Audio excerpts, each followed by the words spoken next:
The promise of modern finance is built on a single comforting word: diversification. For decades, the financial industry has sold you a mathematical sedative, the idea that if you simply blend your risks, the middle ground will protect you. You're told to hold a mix of stocks for growth and bonds for safety. This is the 60-40 gospel. The theory suggests that when the world trembles, your bonds will act as a ballast, rising to catch the fall of your equities. It is an elegant calculation for a world that no longer exists. History, however, is a cold-blooded forensic accountant.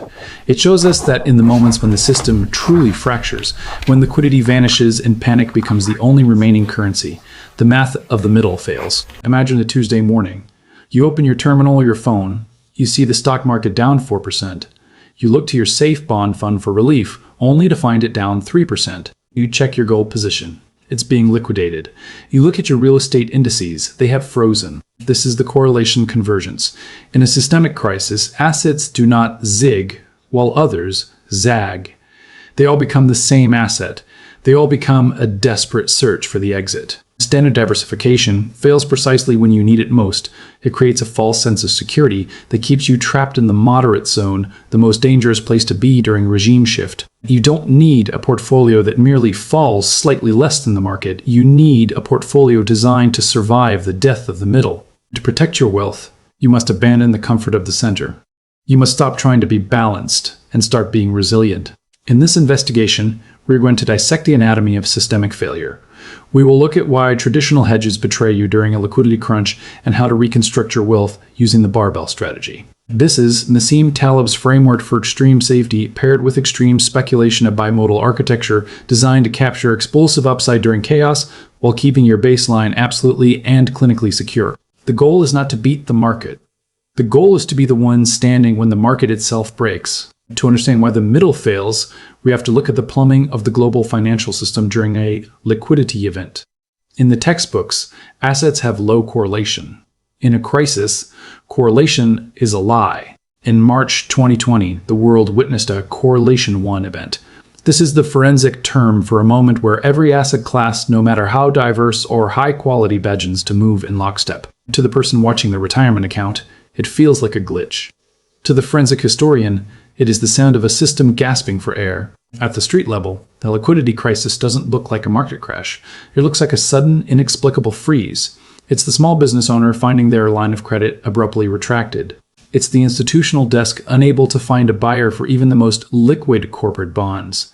It is the moment where price ceases to matter because access has vanished. The mechanism behind this is simple and brutal: the margin call. When large institutions leverage their bets, they use their safe assets as collateral. When the risky side of their portfolio, the tech stocks, the emerging markets, the high-yield debt starts to crater, the lenders come knocking. They demand more collateral. They demand dollars. To get those dollars, the institution cannot sell the assets that are already crashing. There are no buyers. Instead, they are forced to sell the only things they have left that still hold value. They sell their gold. They sell their safe, long-term treasury bonds. They sell their blue-chip winners. This is why, for a terrifying window in March 2020, gold, the ultimate hedge, collapsed by over 12%. It wasn't because gold had lost its luster. It was because gold was being used as an ATM to fund losses elsewhere. The same happened to safe government bonds. When the system screams for dollars, it burns everything else to stay warm. If you were sitting in a balanced 60-40 portfolio during this window, you were not protected. You were being liquidated. The forensic record shows us that traditional diversification is elegant math for calm weather. It assumes that the variables interest rates, inflation, and growth will remain within a predictable range. But our current era is defined by the fat tail, the extreme event that the math says shouldn't happen but does. Since 2008, the global economy has been kept on life support by unprecedented levels of debt and central bank intervention. This has created a Minsky moment waiting to happen, a point where the debt levels are so high that even a small increase in interest rates or a minor dip in growth triggers a self-reinforcing collapse. In this environment, the middle of the risk spectrum is a graveyard.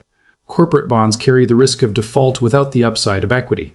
Growth stocks carry the risk of total wipeout if liquidity dries up. Most investors spend their lives trying to optimize the middle.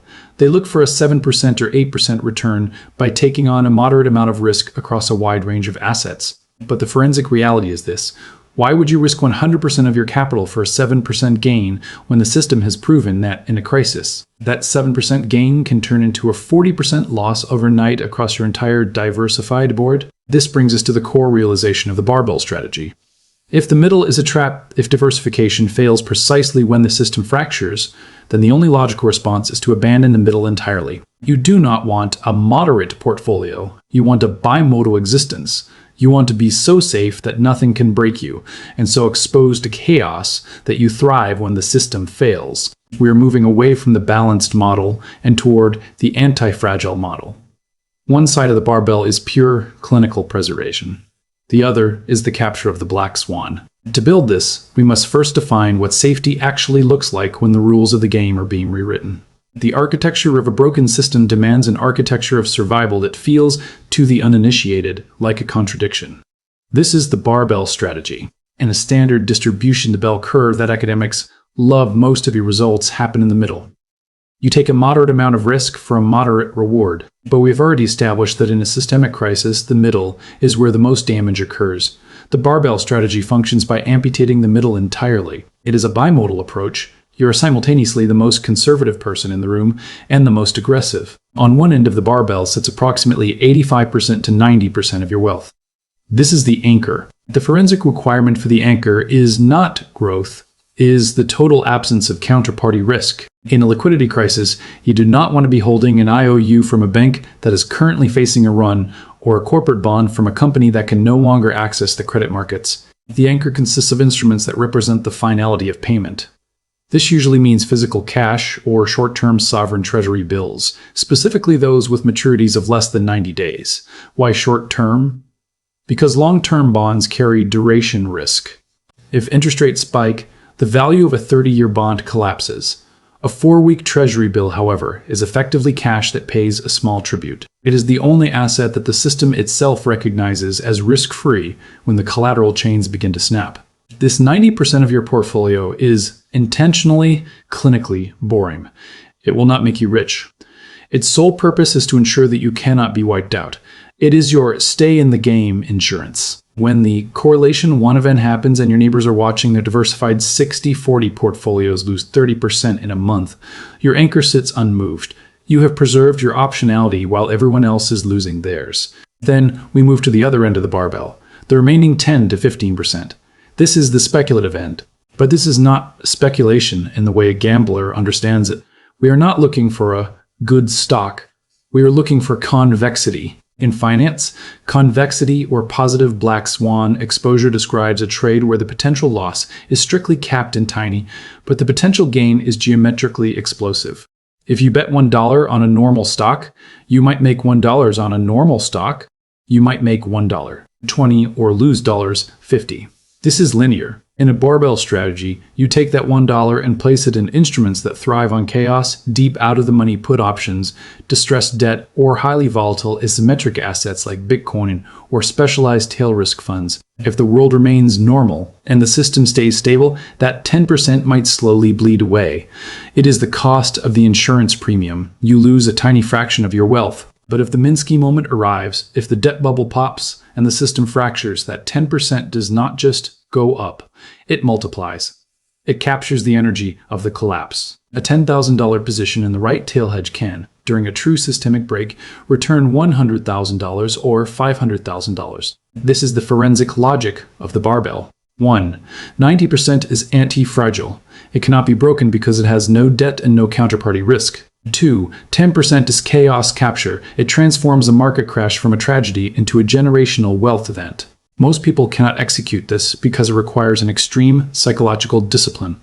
It is difficult to watch the middle market go up 15% in a bull year while your anchor earns 4% and your speculative end loses its premium. The middle feels profitable during the calm, but the forensic record is clear. The middle is a trap built on the assumption that the calm will last forever. The barbell is built on the certainty that it won't. When you abandon the center, you stop being a victim of the system's volatility. You start to use that volatility as your engine. You are no longer praying for the market to stay up. You are positioned so that it doesn't matter which way it moves.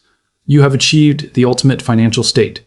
You are indifferent to the crisis. Now, we must look at how to execute this rebalancing before the window of opportunity closes. The final stage of the Barbell strategy is not an intellectual exercise. It is an act of clinical execution during a period of maximum social and psychological pressure. We call this the rebalancing protocol, and it occurs at the threshold of the Minsky moment. Hyman Minsky's core insight was that stability is inherently destabilizing. When a system feels safe for too long, people take on more debt and move further into the middle of the risk spectrum to find yield. Structurally, the weight of this mispriced risk becomes so heavy that the slightest tremor causes the entire structure to snap. At the street level, the Minsky moment does not look like a chart. It looks like the sudden disappearance of trust.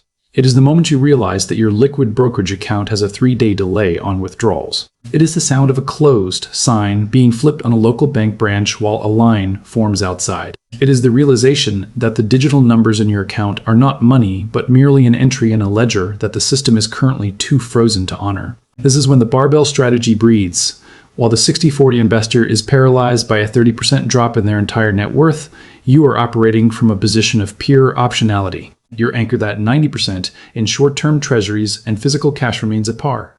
It hasn't grown, but more importantly, it hasn't broken. You have the finality of payment, while the rest of the world has frozen IOUs. Meanwhile, you're 10% speculative, and those deep out-of-the-money puts or volatility hedges is no longer a tiny fraction. It has expanded geometrically. In a true fracture, that 10% can swell to become 40% or 50% of your total wealth in a matter of weeks. Forensic record shows that most people fail here. They get greedy. They want to see how much higher the chaos capture will go. But a barbell is a disciplined tool, not a lottery ticket.